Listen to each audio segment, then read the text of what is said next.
Holy shit, I am not in my car. What the hell happened? I'm doing a video response. It's just a little quick note to Daniel Durst. Durst. Probably should have looked up how to pronounce that name before I did this video. Never mind.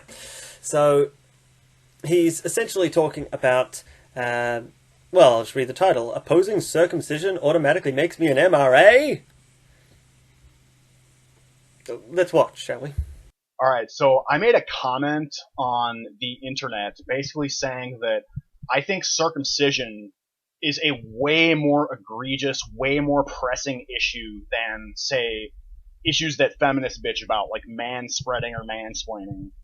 And fair enough, too. I mean, the feminists' things are just meaningless whines. They're essentially nothing. They're just complaining that they don't like how someone's sitting, or I don't even remember what the other thing is. That's how ephemeral this bullshit is.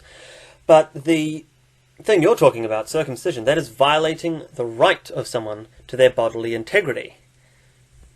It's something that we should expect governments to actually stop. Circumcision should not be legal.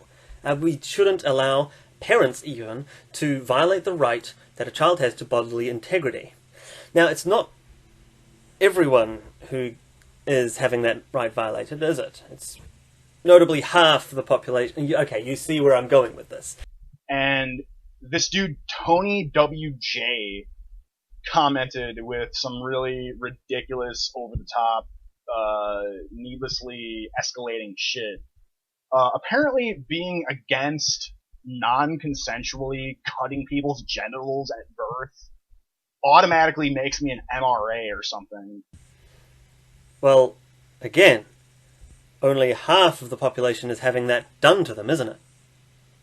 So, you're not advocating for just a human right, you're advocating for the right that is being denied to someone because of their gender, one specific gender. I can understand this position that you have, where you're uncomfortable with calling yourself a men's rights advocate or activist because you don't want to give the impression you believe in group rights, that men as a group have the right to bodily integrity. It's not men as a group, it's humans. Everyone does. However, in situations like this, where there's a feminist talking to you, telling you you're an MRA as an insult, it is at the very least poor strategy to say, no, I'm not some kind of MRA, especially if you just finished advocating for the rights of men.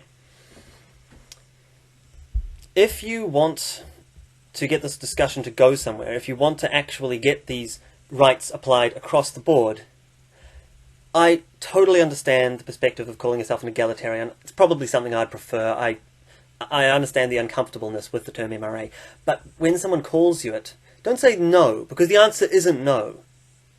In a very real sense, you are advocating for the rights of men, and when you say that, well, that doesn't make me an MRA, they can just say, well, you advocated for the rights of men, and therefore you're an MRA, and you've already pretty much tacitly admitted that there's something wrong with being an MRA.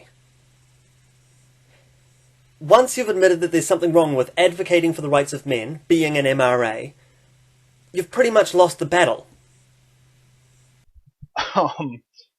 That's interesting, because, I mean, does being against theft and murder automatically make me a Christian? No. The word Christian has something to do with Christ, I would imagine. A reasonable definition for Christian might be that you believe in the biblical story of Jesus Christ. Similarly, a reasonable definition for men's rights advocate might be... You know where I'm going with this again, but no, it's not the same thing.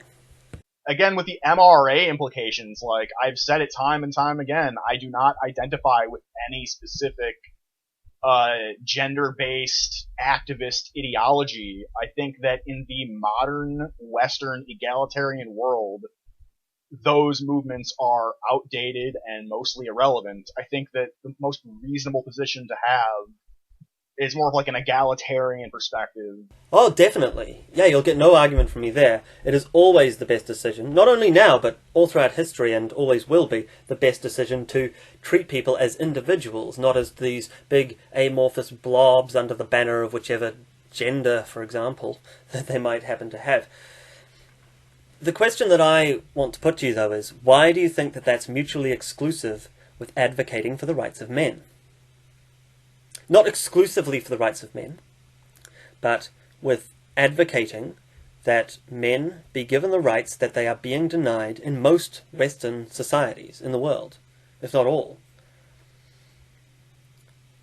I'm not saying that you should come out strongly in support and claim, I am an MRA. I'm just, as I said before, saying that if you're accused of being an MRA, please don't say no. And please don't be offended by that accusation. You should not be ashamed about advocating for the rights of men.